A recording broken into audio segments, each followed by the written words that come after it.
Muy buenas tardes y muy bienvenidos a un nuevo programa de ACOM, Acción y Comunicación sobre Oriente Medio. Hoy contamos con una excelente compañía y es la de don Gabriel Ventasgal, periodista especializado en Oriente Medio y desde luego una de las principales voces en redes, en medios, defendiendo a Israel y defendiendo la verdad. Por lo tanto, don Gabriel, muy bienvenido, muy buenas tardes. Un gusto, muchas gracias por la invitación.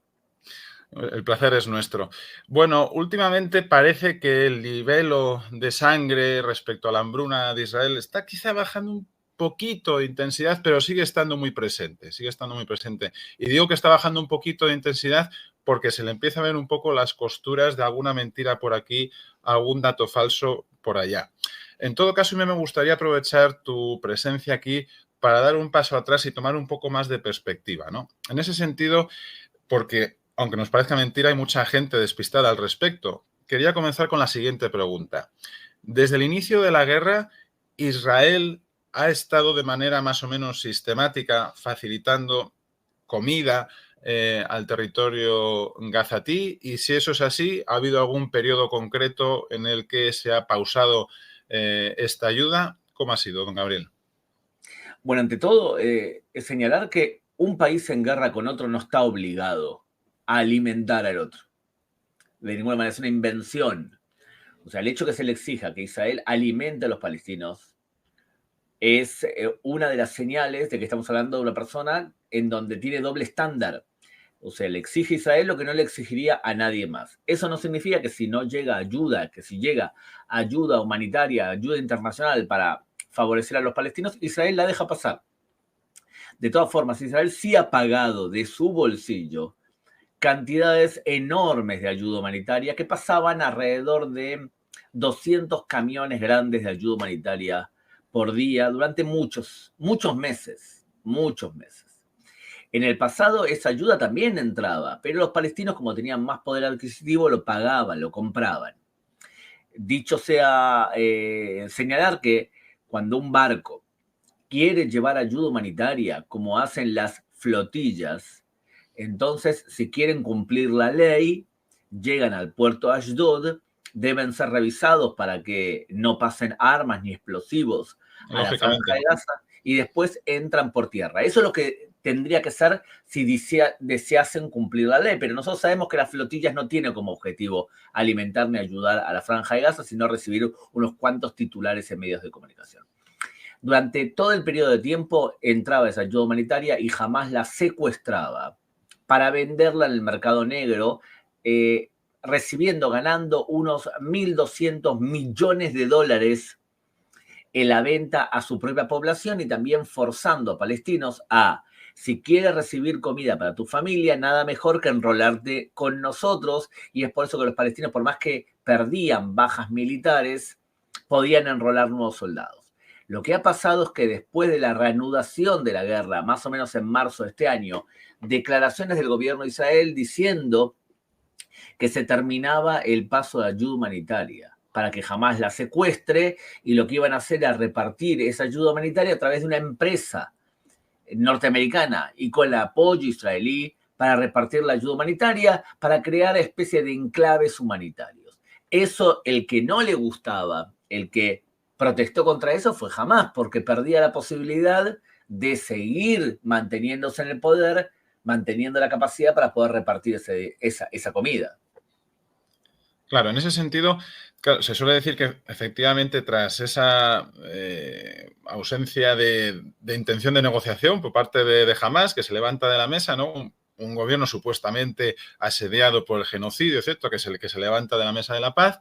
Efectivamente, Israel impone esa medida, y la cuestión es que si de ahí hasta mayo realmente se bloqueó cualquier tipo de entrada de comida a Gaza, o fue a través de esta organización que estás tú citando norteamericana, como si se continuó facilitando. ¿Cómo fueron los hechos? Totalmente. Uno puede sí argumentar que no entró suficiente comida y no llegó suficiente ayuda humanitaria. Lo que pasa es que jamás lo que aprovechó es, como veía que estaban repartiéndose los alimentos, primero hizo una campaña para poder mostrarle al mundo que eran demasiadas personas acumuladas y que eso era una muestra de una especie de genocidio. Después empezó a dispararle a los propios palestinos que venían a buscar la comida, a sabiendas que el país de España iba a titular 73 muertos por disparos israelíes, sin verificar si era verdad, nutriéndose de información de agencias y de palestinos con la clara intención de demonizar a Israel. Y esta campaña llegó a su máxima expresión en una cantidad de fotos en donde mostraban a palestinos raquíticos sin que el periodista se pregunte, ¿cómo puede ser que este mismo palestino haya sido un niño que tiene evidentes problemas genéticos?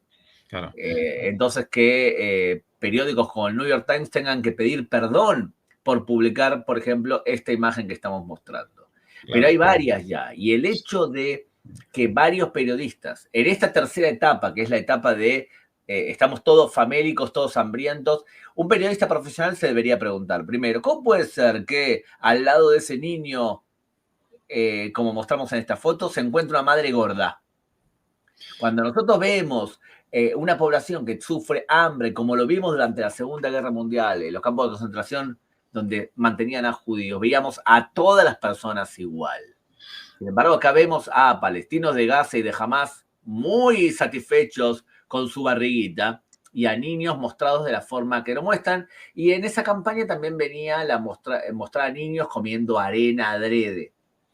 Sí, terrible. Ahora, lo que te quería decir es que un periodista profesional que tiene formación en Medio Oriente y que tiene una buena intención, lo que pasa es que estudia un poco y se da cuenta que el concepto de taquía, de ocultar la verdad, mentir, es norma dentro del Islam y más en su versión radical.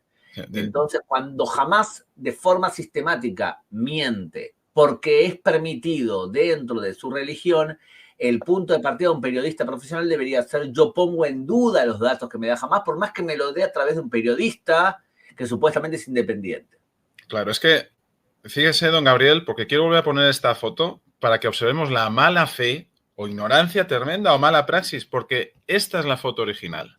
Es decir, se ve a este pobre niño acompañado de su madre, que efectivamente llama la atención que una supuesta hambruna, la madre prefiera comer ella antes que el niño, pero es que tiene aquí a su hermano, como podemos observar, que desde luego para nada tiene el aspecto físico de una hambruna, ¿no? Entonces, la mala fe de recortar esa foto para que no se vea al hermano que está en buenas condiciones, aunque la madre no la puedes quitar, pero aún así la disonancia cognitiva de la gente respecto a Israel parece que ahí no aplica la lógica, ¿no? Pero quizás si hubieran puesto ya la foto completa con el hermano, hombre, ya era demasiado llamativo, ¿no?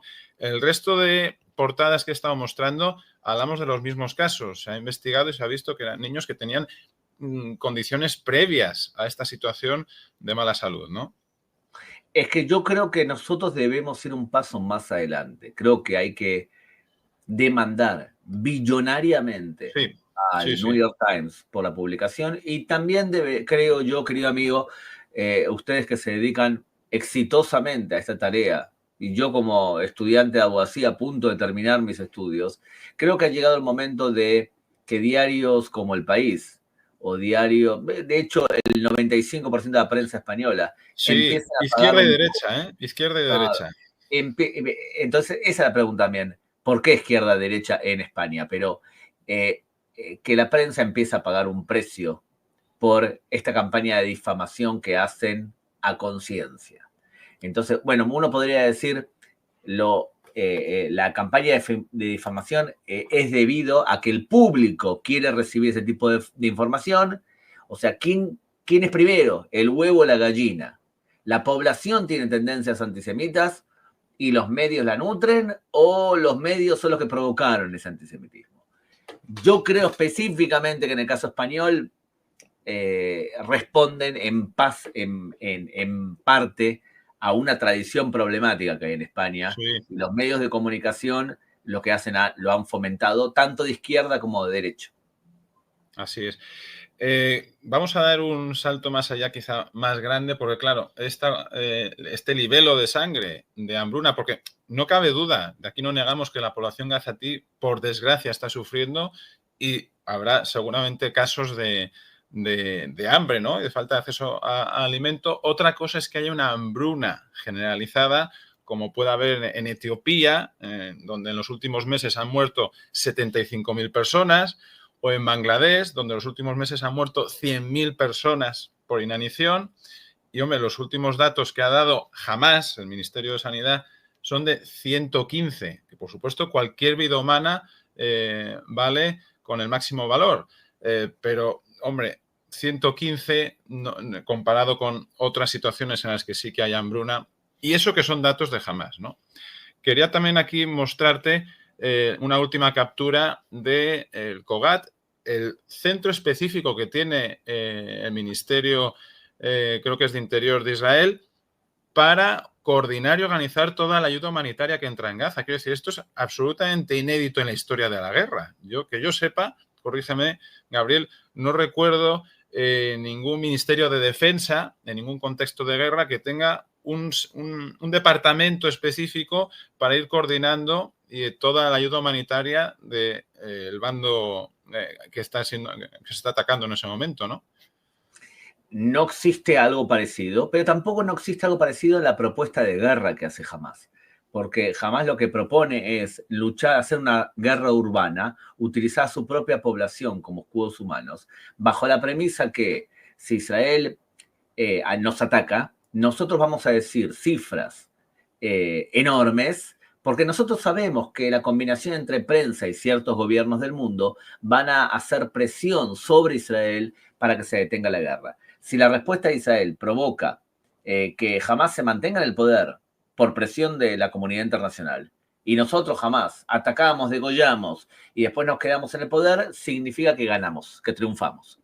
Ese es el objetivo jamás. Si nos dejamos guiar por lo que ha provocado esta campaña exitosa para el Hamás de las últimas semanas, hemos visto que pueden sonreír satisfechos. Y no en vano íbamos camino a un cese de fuego, no en vano ahora Hamás no acepta un cese de fuego y ha congelado las negociaciones porque se siente envalentonado. Cuando lee una portada de La Vanguardia, cuando lee una portada de New York Times, cuando escucha al presidente de Francia o de Alemania, o de Inglaterra específicamente, diciendo lo que están diciendo, bueno, se puede sentir feliz de que ha logrado subyugar y derrotar al invasor sionista. Claro. Hay otro tipo de fotos más allá del aspecto concreto de la supuesta hambruna. Por ejemplo, esta que te comparto aquí, en la que, claro, esto es como una prueba irrefutable, supuestamente, ¿no? Que, bueno, a los ojos de todo el mundo está que Israel está cometiendo un genocidio. Bueno, vamos a aplicar un poco la lógica aristotélica y la evidencia. Quiero decir, sí, es verdad que alguna parte del territorio ha quedado así, pero claro, ¿qué es lo que había antes allí? ¿En qué convirtió jamás todo ese territorio de Gaza? Lo que sucede es que la palabra genocidio está siendo bastardeada. Sí. Y está siendo bastardeada principalmente desde esos foros de poder que bastardean la ley. Entonces, por ejemplo, organizaciones como la ONU, como ONGs supuestas de derechos humanos, como todo el mundo woke, que bastardean la ley. Entonces, genocidio, para poder demostrar genocidio, tienes que demostrar tres cosas. Tienes que demostrar que hay una intención clara y plausible de genocidio. Y entonces van a citar ciertos comentarios de políticos que estaban muy enojados en un momento determinado. Segundo, tienes que demostrar pruebas concretas de la acción de un genocidio. Y la prueba, evidentemente, para ellos es la cantidad de muertos, que no diferencian civiles y militares, y que esos son datos dados, facilitados con Hamás, que en el pasado ya mintió. En el año 2009 reconoció después de que 70% de los muertos eran de Hamás. Y ya entonces los bastardeadores decían que era un genocidio. Y el tercero es que tú no puedes crear las condiciones para que haya un genocidio. Si tú lo que haces es cerrar la entrada de comida, estás creando las condiciones para que haya un genocidio. Israel no solamente que no crea esas condiciones, sino que mete la comida como acabas de mostrar tú en el gráfico. O sea que desde el punto de vista netamente técnico, no podemos demostrar un genocidio, ni mucho menos. Entonces, ¿qué ocurre? Suben ese tipo de fotos que supuestamente demuestran algo.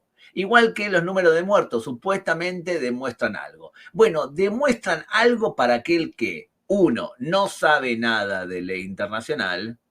Dos, para aquel que quiere bastardear los conceptos de ley. Y este bastardeo provoca que cuando efectivamente hay un genocidio no lo podemos reconocer, porque si todo es genocidio, nada es genocidio. Entonces, ¿qué tenemos físicamente? Bueno, muchos lugares de combate evidentemente se han visto afectados. Muchas casas se han visto afectadas, principalmente muchas casas que debajo de la tierra tenían túneles desde donde combatía Hamás. Muchos hospitales han sido dañados. Entonces te va a venir el charlatán de turno y te va a decir, es una violación a la ley internacional. No, chiquilín, transformar un hospital en un lugar de combate, tú estás violando la ley internacional, no puedes hacerlo, no puedes convertir una escuela en un lugar de combate porque estás violando la ley internacional tú. Y si Israel ataca una escuela desde donde disparaban o guardaran misiles, es una acción legal. Por eso yo creo, y te vuelvo a repetir, que ha llegado el momento de ubicar a estos bastardeadores y que paguen un precio por lo que están haciendo. Claro.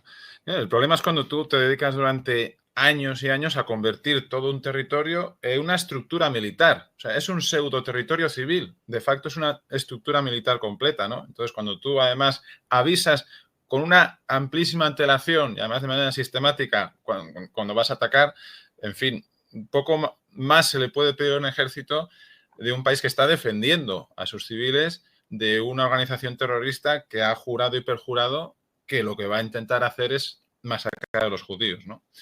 Bueno, en este contexto, últimamente también están surgiendo ciertas ideas en torno a si Israel, como forma de presión, pudiera empezar a anexionarse a algún territorio de Gaza o incluso de Cisjordania. ¿Qué nos puedes decir al respecto?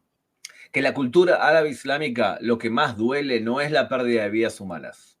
Sacrificar a sus hijos en pos de Alá no tiene mayor problema, porque la concepción yihadista, en este momento el sacrificado está comiendo en una mesa con Muhammad, con Mahoma, y está nadando en ríos de vino y de miel. Entonces, la vida humana terrenal tiene menos valor que la vida futura. Lo que sí les molesta, sí les duele, es que les tomen territorios. Ajá. Que los humillen tomando de territorios. Entonces lo que el gobierno de Israel dice, a partir de ahora no liberan a los rehenes, Israel empieza a anexar territorios. ¿Qué es lo que va a decir la prensa woke o el woke que se nutre de la prensa pero que ya tiene prejuicios? Esto es una demostración que el conflicto es territorial, cuando el conflicto es religioso. O sea, esto es una prueba total de que Israel lo que buscaba en el fondo era anexarse esos territorios. Pero la verdad es que la concepción es una concepción teológica y es intentar demostrarle al rival que lo has derrotado. Y la forma de la manifestación física es una forma contundente de demostrar que ha sido derrotado, igual que hacían las tribus paganas, incluso antes de la llegada del Islam a la península arábiga. Es por eso que se sopesa esta acción. Claro. No, en ese sentido ya me están sonando en la cabeza algunas voces diciendo, bueno, claramente Netanyahu creó Hamás en 2004 para en 2025 poder hacer esto, ¿no? Bueno, en fin, este tipo de, locuras. Te quiero contar una cosa. Resulta que un príncipe alemán en el siglo XIII cita una comisión de autoridades eclesiásticas cristianas y también musulmanas para averiguar si es verdad lo que todo el mundo dice en Europa, que los judíos asesinan niños para sacarle la sangre y hacer pan de Pascua. Y esa comisión determinó que era mentira, que los judíos no comen sangre humana menos viva y que no tenían la costumbre esa. Eso impidió que Lope de Vega escribiese un libro sobre el niñito de Zaragoza que le habían hecho eso varios siglos después. Eso impidió que hoy tantos europeos digan que los judíos matan niños para hacer deporte, que es un ayornamiento del mismo concepto que acabo de hablar ahora. A ver, la racionalidad no es algo que caracterice a la persona que es o antisemita o woke. Desde luego. Entonces, por más que le muestres que esas fotos son mentiras, por más que le demuestres que entran un montón de camiones con ayuda humanitaria, es muy complicado asumir que te están llenando la cabeza y que en el fondo eres un antisemita. Porque asumir que eres un antisemita y que tienes prejuicios contra los judíos te convierte en mala persona. Y por lo tanto nadie quiere percibirse a sí mismo como mala persona. Pero lamentablemente, señores, en Europa hay demasiadas malas personas en Europa y personas también con poca visión de lo que está ocurriendo en Europa. El hecho de que Europa esté invadida por un montón de personas que defienden culturas que van en contra de la nación europea y de los patrones de civilización desarrollados en Europa, habla de una ceguera crónica que me cuesta creer que se van a poder curar a menos de que haya cambios radicales en gobiernos europeos. Ya veo. Bueno, pues don Gabriel, muchísimas gracias por tu tiempo y tu brillante análisis como siempre. Y pues seguiremos en la trinchera en defensa básicamente del derecho a existir de los judíos y de la verdad dentro de todo este contexto de propaganda de guerra. ¿Puedo decirte una frase para ustedes, para Por la supuesto. gente de ACOM? ACOM está conformada por personas judías y no judías. Pero este mensaje es especialmente para una persona no judía que participa en ACOM. Ustedes han levantado la bandera de la defensa del pueblo judío de Israel cuando ustedes no nacieron judíos. Sí, ustedes están convencidos de defender ciertos valores. Yo como judío israelí, lo que único les puedo decir es muchas gracias por lo que están haciendo. Yo considero que los que más están sufriendo en el Medio Oriente son los cristianos y no los judíos. Los judíos tienen un ejército que se defiende. Pero para ustedes que defienden la causa de Israel como estandarte de las libertades individuales y de los valores de Occidente, lo que puedo decir es que ustedes son una luz. Al igual que durante la Segunda Guerra Mundial existían justos entre las naciones, ustedes para mí son también justos en un país que no se caracteriza por la abundancia de la justicia. Muchísimas gracias, don Gabriel, e igualmente muchísimas gracias por la gran labor que haces continuamente. Un fuerte abrazo. Abrazos, gracias.